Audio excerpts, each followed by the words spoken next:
Ngayong holiday season, maaga nang nagpaalala ang PNP na maging mapanuri kapag bibili ng paputok. Ayon po sa PNP, wala pang isang kutsarita ang dami ng pulbura na pinapayagan sa isang paputok. Saksi si June Veneracion. Pagkasing di natiyak nagkakaalaman kung gaano kalakas o katindi ang mga paputok. At pagiging mapaminsala nito, mas pinaniniwalaan lang ng ilan pag may nasaktan na. Pero may paraan kayang malaman yan bago pa bumili? Kapag sobrang laki at sobrang bigat, pasok agad yan kaya nasa kategoryang bawal na paputok o pailaw ng PNP Firearms and Explosives Office o FEO. Gayunman, ang sukatan kung gaano kadelikado ang isang paputok ay hindi ang makikita sa labas, kundi ang nasa loob. Ito ang dahilan kung bakit itinakda ng FEO na hindi dapat lalampas sa 1/3 teaspoon o 0.2 grams ang pulbura ng isang paputok. Kung mas malaki yung content ng firecracker, definitely yung lakas ng or impact ng pagsabog niya ay mas malawak rin. So kung malapit sa katawan mo at sumabog, definitely affected yung katawan mo. Ito ang sample kung gaano kakonting explosive content lang ang pinapayagan. Mula dito sa Judas belt. Ito po yung para ma-visualize natin, makita natin yung yung gaano karami yung laman nito. Ito po yung sinasabi na 1/3 of the teaspoon. So yung mga ginagawa na ganitong mga firecrackers, ganito kalaki, definitely ang laman ng mga ito ay mas marami pa doon sa 1/3 teaspoon na inaalaw. May regulasyon ding dapat sundin sa paggawa ng mitsa. Kailangan hindi ito sisindi at hindi sasabog ng mas mababa sa 3 segundo matapos sindihan o nang lalampas sa 6 na segundo. Delikado kasi kung lapitan pa ito dahil delayed lang ang pagsabog. Kung minsan yung mitsa ay may defect or yung yung medyo masyadong maiksi, doon yung nakaka-cause ng injury o disgrasya. Hindi rin puro malaki ang bawal. Ang maliit na watusi, matagal ng bawal dahil kumakapit ang lason sa kamay at nakakalason. Kasama yan sa 31 bawal na paputok ngayong salubong sa bagong taon.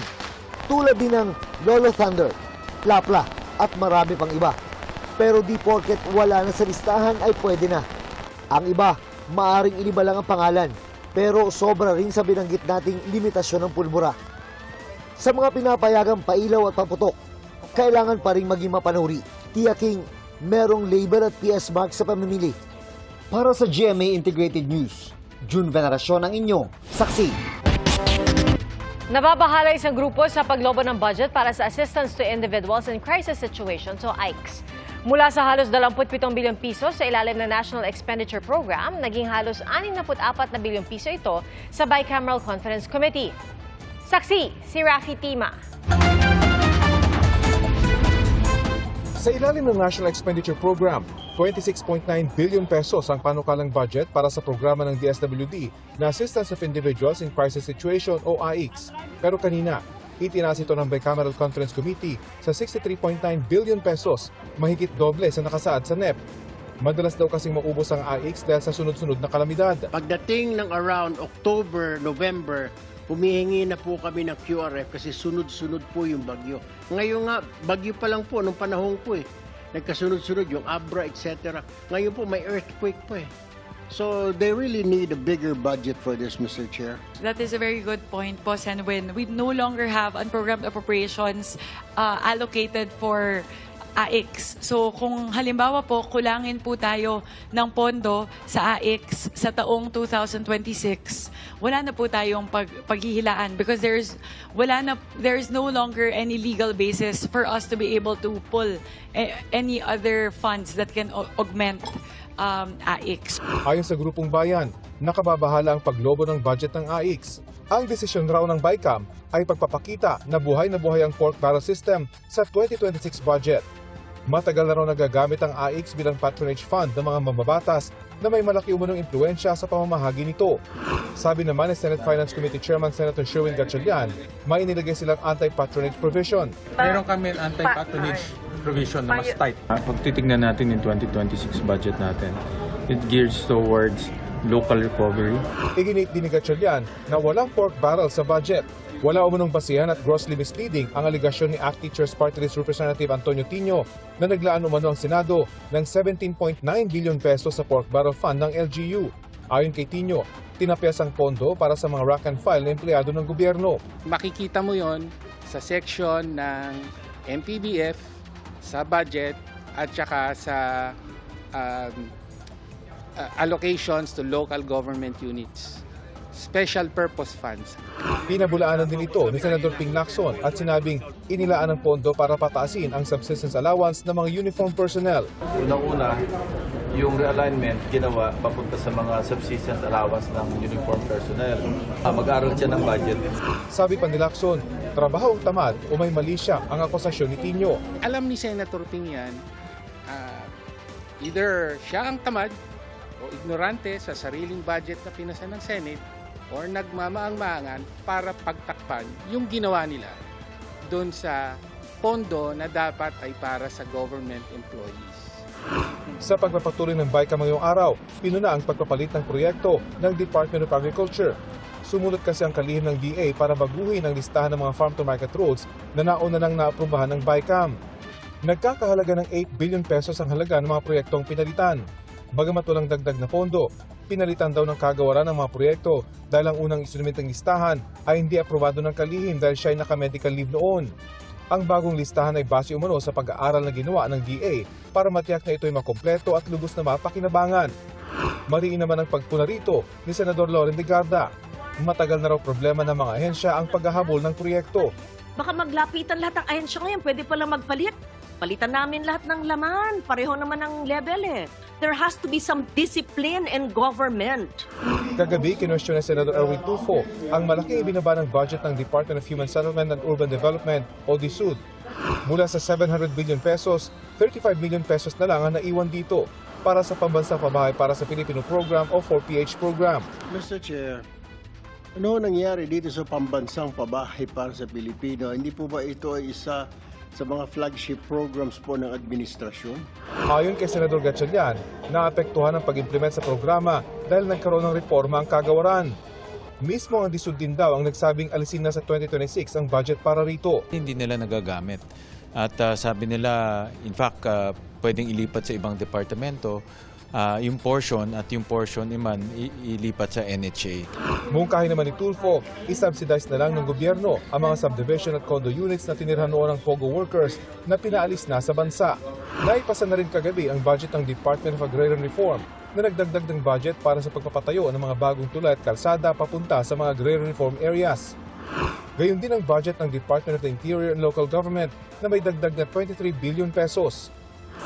May dagdag ding 4.25 billion pesos sa inaprobahang budget ng Department of National Defense para sa pagbili ng bagong air assets. Inaprobahan din ng BICAM kagabi ang 889.2 million pesos na budget ng Office of the Vice President. Para sa GMA Integrated News, ako si Rafi Tima, ang inyo saksi. 212 medalya na ang nakamit ng Pilipinas sa 2025 SEA Games sa Thailand. Base po yan sa huling tala sa opisyal na website ng SEA Games kanina alas 10 ng gabi. 37 ang ginto. Ang iba pang panalo ng mga atletang Pilipino sa pagsaksi ni Jonathan Andal.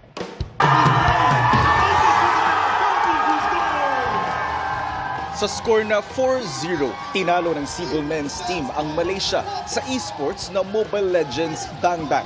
Gintong medalya ito para sa Pilipinas. Pang-apat na sunod na gold medal ito sa naturang event mula nung ipasok ang esports Mobile Legends sa Southeast Asian Games noong 2019. Umaasa ang coach ng Team Cebu na lalawak pa ang pangunawa ng publiko sa esports. Sometimes din kasi kailangan din ng mga magulang umintindi sa kung ano yung ginagawa ng anak nila, kung saan sila mas masaya. Hindi ko naman din po masisi yung mga parents na ganun kasi hindi naman po lahat ng naglalaro ng ML nabibigyan ng chance na maging ganito kagaya sa amin. Kailangan mo lang talaga patunayan na may mapapalakad, gustong-gusto mo yung ginagawa mo. Tulad ng Cebol men's team, ika-4 na sunod na pagkakataon na rin ito ng Pinoy Olympian na si EJ Obiena na mag-uwi ng gold para sa men's pole vault event sa SEA Games. Naabot din niya kahapon ang bagong record na 5.70 meters at ang naging motivation ni EJ nanggaling sa AI o Artificial Intelligence. Before the start, I was like, ChatGPT, I was like, so what would it mean for EJ Obiena to win the Southeast Asian Games? And I'm like looking for some fire there, like some motivation. And very happy he said like there's no pole vaulter in the history of the Southeast Asian Games have won this 4 times. That was the goal, not the record. For the first time. Sa larangan ng triathlon, 3 gintong medalya ang nakuha ng Pilipinas. Una sa women's team relay, pangalawa sa men's team relay at pangatlo sa mixed team relay. Sa Muay Thai, 2 gold medals pa ang nakuha ng Team Pilipinas mula kina Islay Erica Bumogaw at LJ Rafael Yasay. I stopped school for almost 2-3 years now. Grabe guys, lahat ng oras ko, sinus ko talaga dito sa ring athlete ako. Pero syempre, mabawi tayo sa school guys. Yung kalaban ko po kasi superstar po siya talaga dito. So it feels so nice to finally beat someone at that level. Wagi naman ng silver medal si Tyrone Jamborillo sa men's Muay Thai 45 kg event. Sa tennis, wagi ng bronze medal ang tandem nina Alex Sialat at Francis Cassie Alcantara. Nabigo silang talunin ng pambato ng Thailand sa mixed doubles. Initial feelings is of disappointment. Just, when you lose and you give your all, but no regrets. And I think both Kuya Nins and I, we did everything we could. We really could have won today, but in the end, so many takeaways, and I had so much fun playing mixed doubles. Yeah. Naka-bronze din sina Eunice Daniel Villanueva at Christian Jester Concepcion sa fencing event. Aabante naman sa finals ng men's 80 kg boxing si Pinoy Olympian Yumir Marshall matapos niyang magwagi kanina kontra Vietnam. Siyempre nagpapasalamat po ako sa lahat ng mga Pilipino nandito na nagbibigay ng suporta sa amin. Aiming for the 5th gold medals. Lalaban din sa finals sina J. Brian Baricuatro, Flint Hara at Ira Villegas.